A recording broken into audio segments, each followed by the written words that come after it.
up on a tobacco farm in southern Indiana, and now I'm part of a row crop operation in northern Indiana growing corn and soybeans.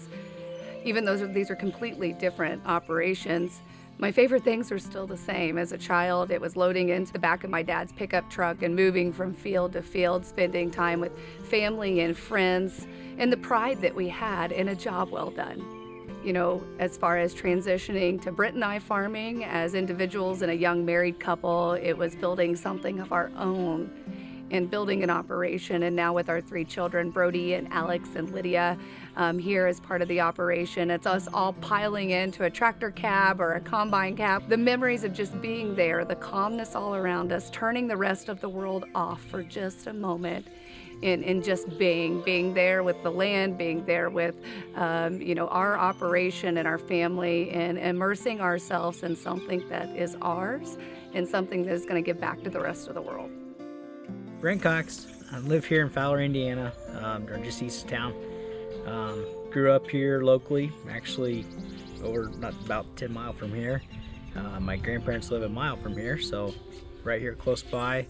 I'm a 5th generation farmer. I also work full-time off farm as my primary career. Even though I work off farm, I still work in the ag sector off farm. So I'm sure there's other careers that have that same probably rewarding sense of, but I just don't see how it could compared to, this. So it's rewarding. It's great to show the kids, no matter what they go into, that there's a piece to this side of life that's just second to none. It's hard work, but I think it's probably the most rewarding out there. Well, I work as an ag lender, and then we farm. And my husband, Brent, also works in the ag industry as well, in equipment sales. And so it's always around us. If you had to dissect us, she's going to be more big picture, and I'm going to be more small picture.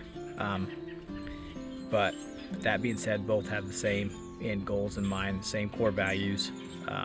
Both are doing this understanding that it's not 100% necessary for us to sustain our lifestyle or sustain our well-being, but to sustain our kids and our core values, it's 100% necessary, and that's why we do it.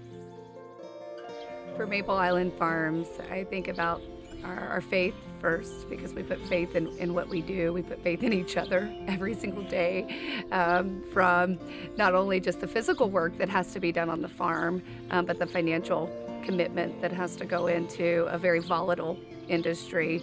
So our faith is always first and foremost, and then our family. Are we doing things that connects us as a family, that grows us as a family, and builds character for ourselves and our children? And then I think about community, sense of community as being part of our values. Our community starts at home with the 5 of us, and it begins to venture out. And I think about Benton County, I think about Fowler, I think about the state of Indiana, I think about our ag community, our church community. So a sense of community and living into that community every single day is extremely important to us.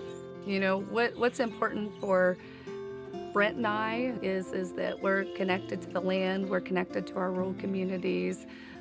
We have the opportunity to give back.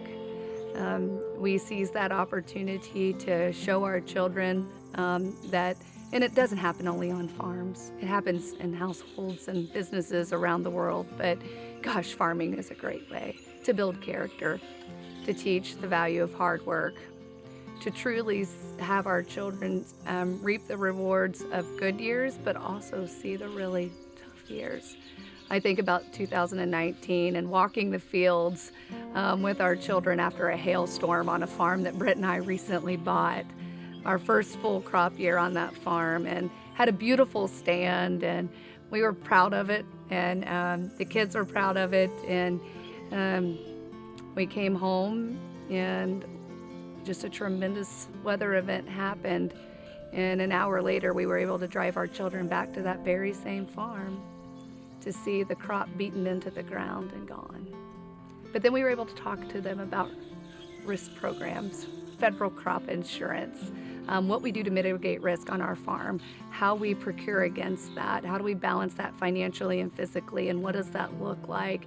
And to teach them that, and to allow them to see season over growing season, what it's like to invest in something and then put your hope and faith in it along with your financial backing.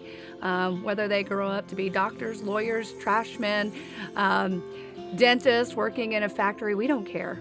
We don't care what they do, but whatever they do, we want them to do it with all their heart.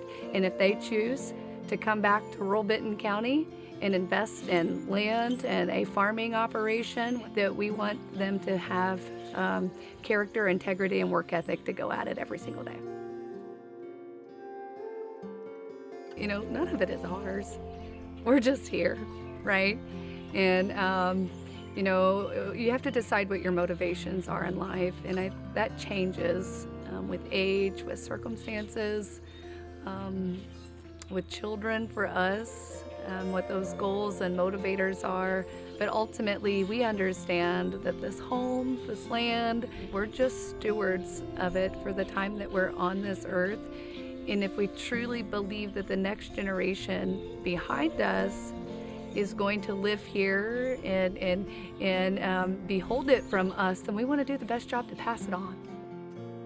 When you can decouple possessions and financial means and really understand that it's only yours for a short period of time and that we're stewards of that, there's a calmness that comes along with that.